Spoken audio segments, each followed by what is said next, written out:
जय हिंद साथियों, कैसे हो आप सभी। उम्मीद करती हूँ आप सभी स्वस्थ हैं और अपनी पढ़ाई को मन लगाकर कर रहे हो। साथियों, जैसा कि आपको पता है कि हम अर्थालंकार पढ़ रहे हैं और हमने पिछली क्लास में भ्रांतिमान अलंकार तक किया था।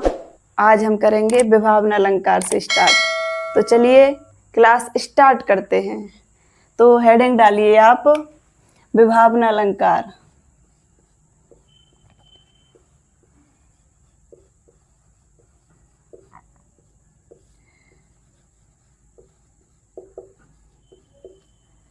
विभावना अलंकार। तो विभावना अलंकार की परिभाषा क्या है? जहां बिना कारण के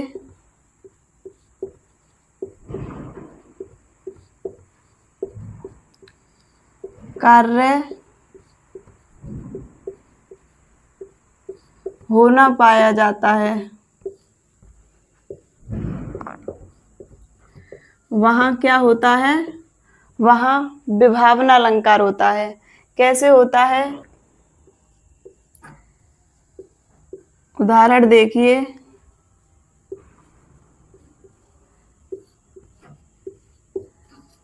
बिन पगु चले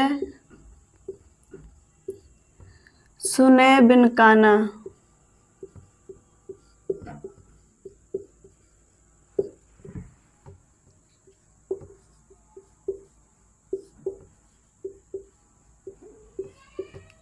क्या कह रहा है?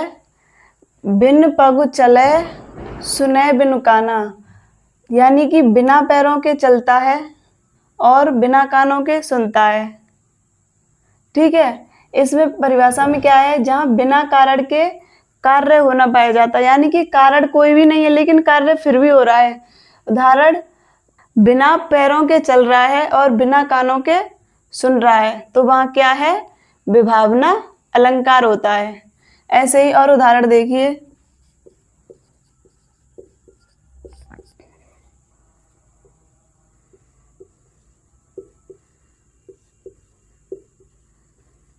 बिन पानी बिन साबुन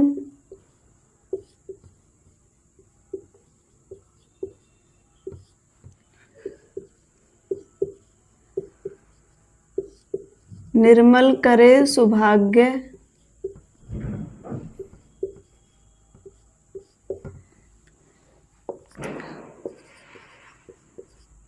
और देखते हैं, काम कुसुम धनु सायक लीने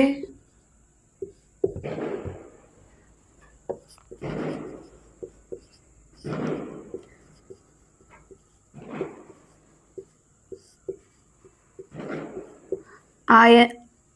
और देखिए, आननी रहित सकल रस भोगी।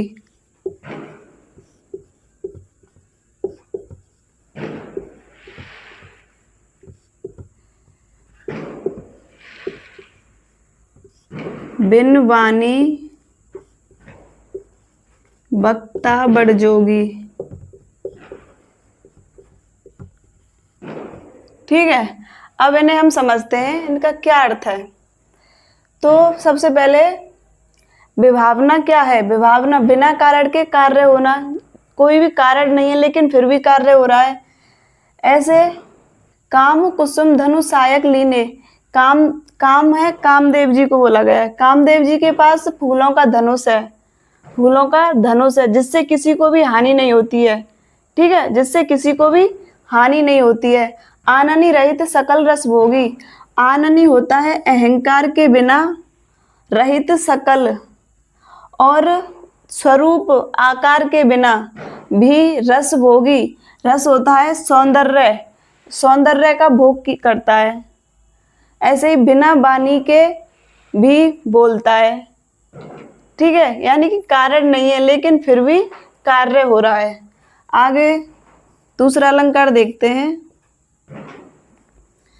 विरोधाभास अलंकार।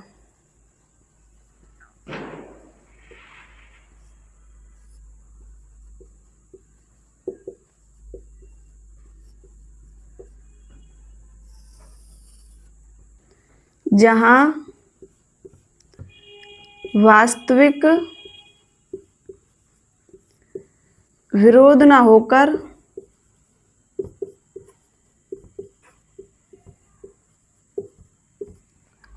विरोध का आभास मात्र हो।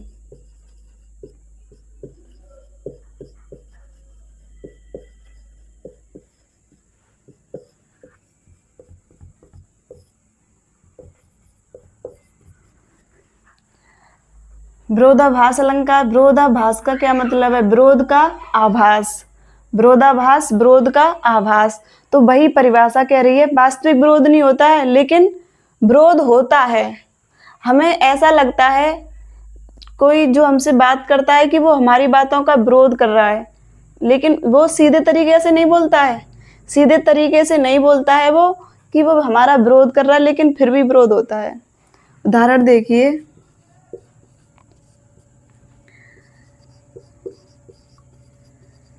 मोहब्बत एक धीमा जहर है।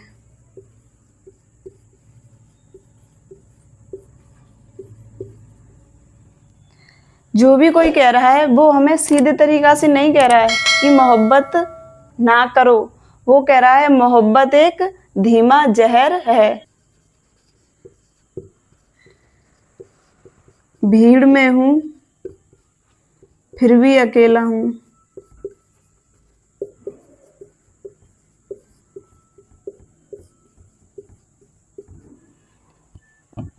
भीड़ में हूं फिर भी अकेला हूं।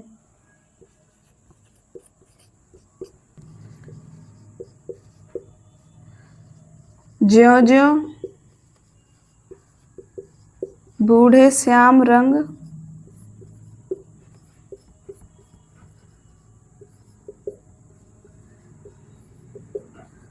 त्वें तो उज्जवल हो।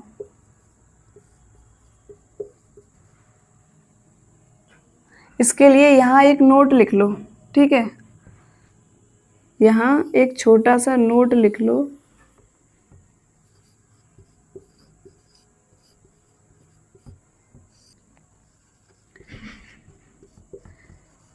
जब किसी वाक्य में दो विपरीत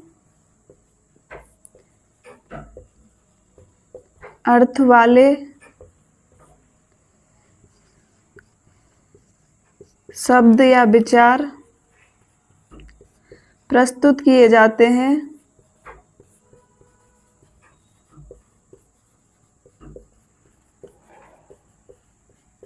और उनमें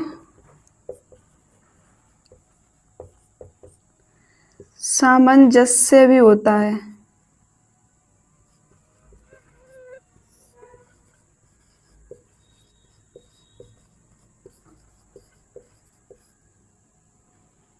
आया समझ में? विभावना अलंकार, जब किसी वाक्य में दो विपरीत अर्थ वाले शब्द या विचार का प्रयोग होता है और उनमें सामंजस्य भी होता है। कैसे होता है? भीड़ में हूं फिर भी अकेला हूं, बिल्कुल सही है। लोग भीड़ में होते हैं लेकिन फिर भी अकेला फील करते हैं। ऐसे ही ज्यों-ज्यों बूढ़े श्याम रंग त्यों-त्यों उज्जवल हो, जैसे जैसे अंधेरा हो रहा है वैसे वैसे उजाला भी होता है। ज्यों-ज्यों बूढ़े श्याम रंग त्यों-त्यों उज्जवल हो। अंधेरी रात के बाद क्या आता है? सुबह होती है। इसी का यही अर्थ निकलता है, ठीक? तो आगे देखते हैं। अब समझ में आ रहा है? अब डालिए मानवीकरण अलंकार।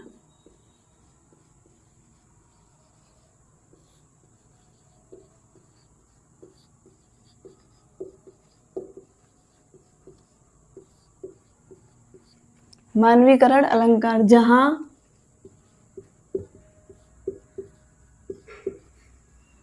निर्जीव को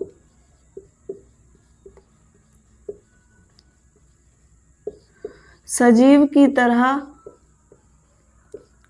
पेश किया जाता है।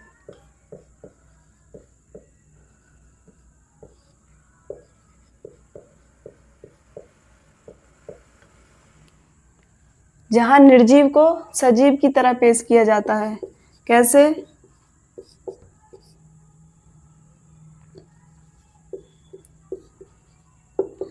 फूल हंसे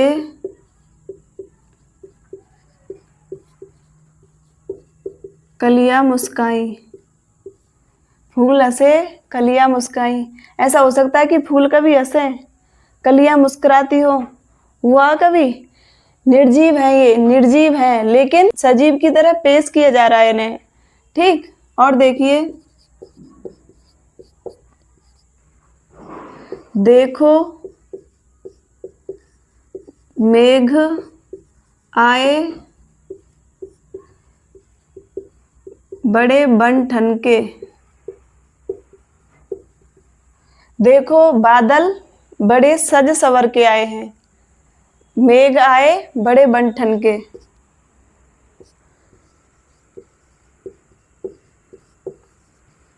वृक्षों की टहनियां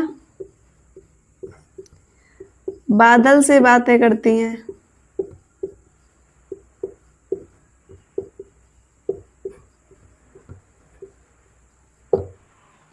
समझ आ रहा है? एक हिंदी सॉन्ग भी है, चांद छिपा बादल में। क्या? चांद छिपा बादल में।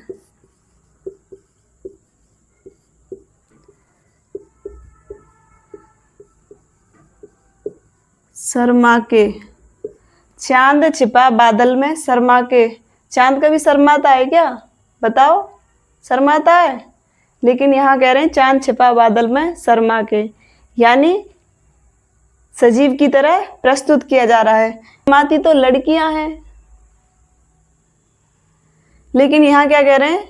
चांद शर्मा रहा है। ठीक, समझ आया? आगे लिखिए, अतिशयोक्ति अलंकार। अतिशयोक्ति अलंकार, जहां किसी बात को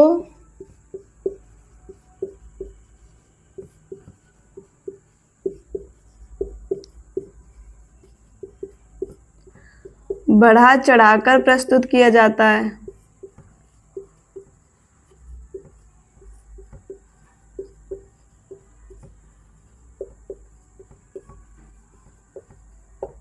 जहां किसी बात को बढ़ा चढ़ाकर प्रस्तुत किया जाता है। कैसे? उदाहरण देखिए, आगे नदियां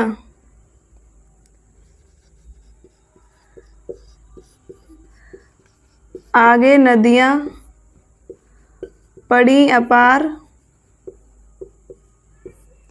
घोड़ा कैसे उतरे पार।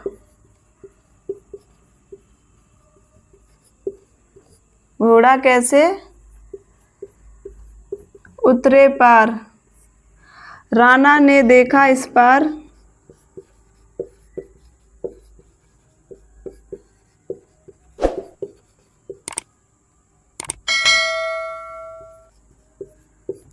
तब तक चेतक था उस पार।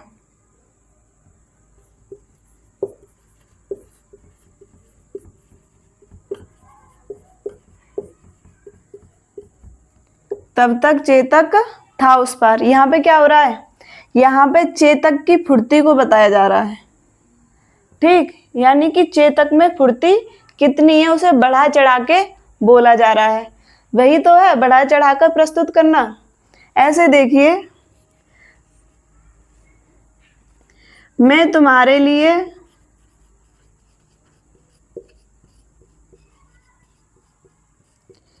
चांद तारे तोड़ कर ला सकता हूं।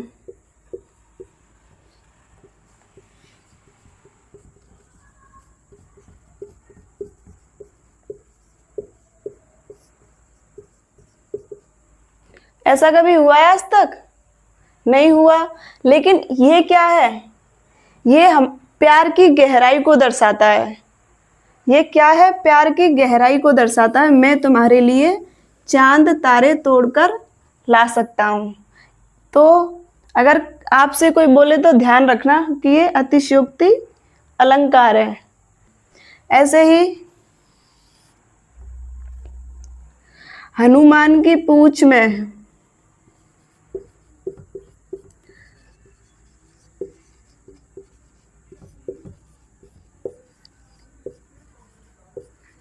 पूंछ में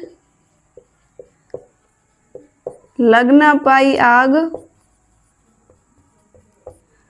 लंका सगरी जल गई।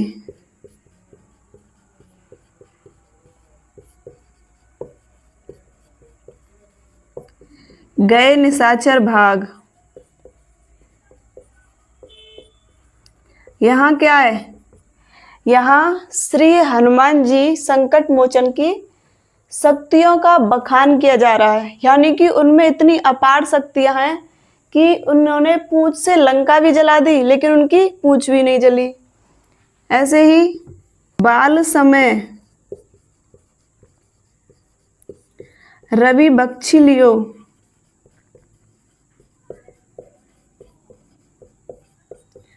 तीनों लोक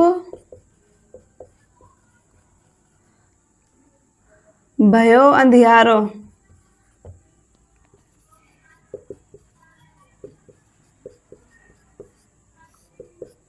ये भी हनुमान जी की शक्तियों को दर्शाता है कि उनमें कितनी अपार शक्तियां हैं। ठीक, समझ आया? डालिए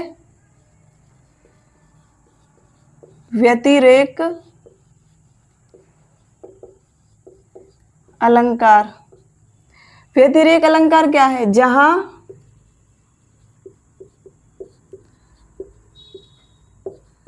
उपमेय को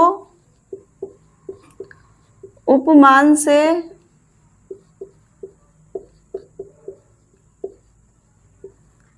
श्रेष्ठ बताया जाता है।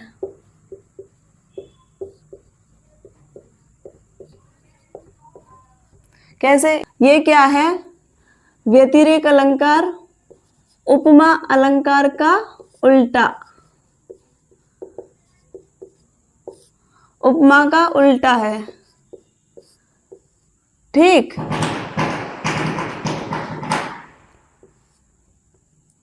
उदाहरण देखिए। चांद चेहरे सा है, और देखिए राधा मुख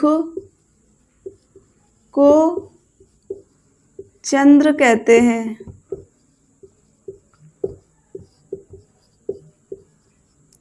एक बार मैं आपको उपमा अलंकार का उदाहरण दे देती हूँ। यहाँ देखिए उपमा का, चांद सा सुंदर चेहरा। अब आपकी समझ आएगा। ठीक, उपमा अलंकार का ये उल्टा है, चांद सा सुंदर चेहरा। देखिए चेहरा से, चेहरा की तुलना किससे की जा रही है? चांद से।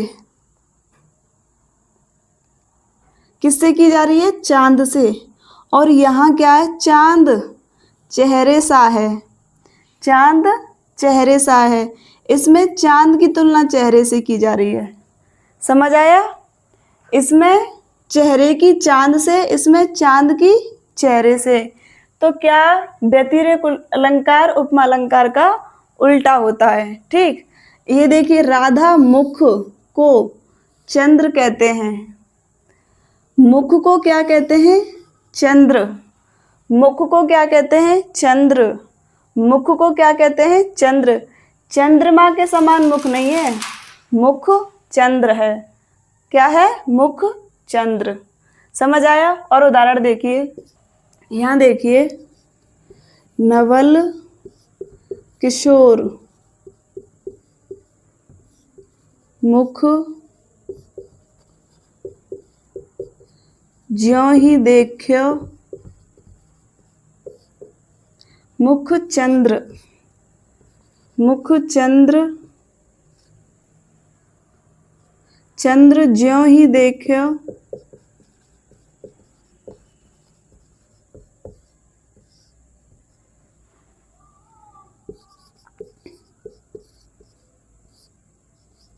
चकोर ताकतो नैन से। देखिए नवल किशोर, नवल किशोर किसको बोलते हैं? सुंदर किशोर को। ठीक है, मुख, नवल किशोर का मुख जैसे ही देखा चंद्र ने जैसे ही देखा, चंद्रमा ने जैसे ही देखा, चकोर ने अपनी नजरें झुका ली, चकोर ने अपनी नजरें नीची कर ली। ठीक है, तो यहाँ किसको महान दर्द बताया गया है, इस किसको बताया गया है, उपमान। उपमेय को उपमान से श्रेष्ठ बताया गया है। समझ आया?